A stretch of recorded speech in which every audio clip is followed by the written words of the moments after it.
The other NLDS matchup is another divisional matchup. It is the late game, starts at 8:38 p.m. Eastern on FS1. Dodgers, Padres. Dylan Cease taking on Yoshinobu Yamamoto. Going to be really interesting to see what happens here. This is something these teams played, obviously, divisional rivals. They played a lot in the regular season.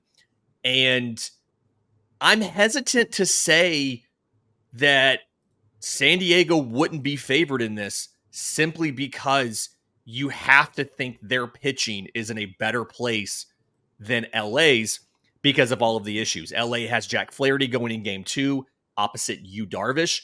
Flaherty was really good after he got traded. His last couple starts, his ERA has been over 6 for LA.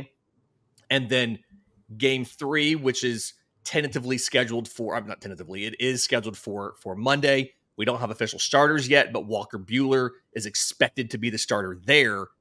We'll see what the Padres do. Obviously, they lost Joe Musgrove. We don't know if he'll be back or not. But who should be favored in this Padres-Dodgers matchup? Should this be the Padres as the favorite, despite being the lower seed and not having MVP Shohei Ohtani on their team? I would say yes. They've been the hottest team in baseball outside of maybe only the Tigers in the last month. And as you said, the pitching for the Padres is much better than the pitching for the Dodgers right now, and strictly because of all the injuries that the Dodgers have faced this season.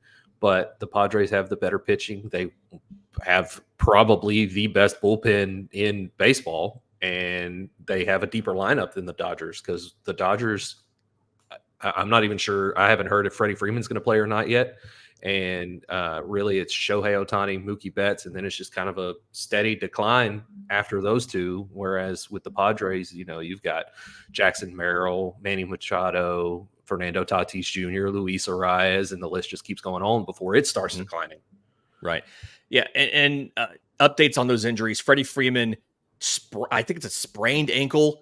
Happened, I want to say September 26th. He was trying to beat out a play at first base. He turned awkwardly and tried to stop while he was kind of almost running sideways and sprained his ankle. Miguel Rojas is also injured. He has a tear in his left adductor, which he played through for a little bit. Something where they would have gone to the injured list if not for the postseason. They are both rehabbing. The update from Dave Roberts as of Wednesday was that they're both, quote, they're progressing. The hope would be to get them both some live pitching probably tomorrow or Friday.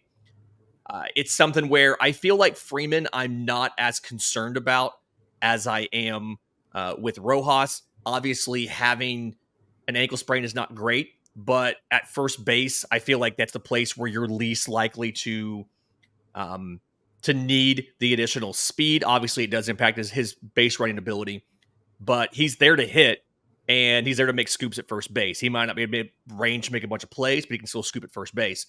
Rojas is something where you could always throw Tommy Edman in there if you need to at shortstop. And Rojas offensively isn't the best option anyway. But I just, between that and the questions about the pitching, Yamamoto, how deep can he go? Which version of Flaherty is this going to be? Which version of Walker Buehler is this going to be? Buehler did take down the Padres in the last start against them. He allowed 1 run, I think it was 5 innings, but he also only got 1 strikeout and like 3 or 4 whiffs. So for me, it's got to be the Padres, even if they don't get Joe Musgrove back, simply because you still have Cease, you still have Michael King, you still have Yu Darvish. And like you said, the lineup just feels like it's a little bit deeper with guys that you trust later in games versus what LA has and how it's really been driven by the top 3, those 3 former MVPs running the show up top. So I think I'm with you. I think I'm favoring the Padres in this, which is wild to think about going into the year when the Dodgers spent $1.4 billion, right? Right. Absolutely.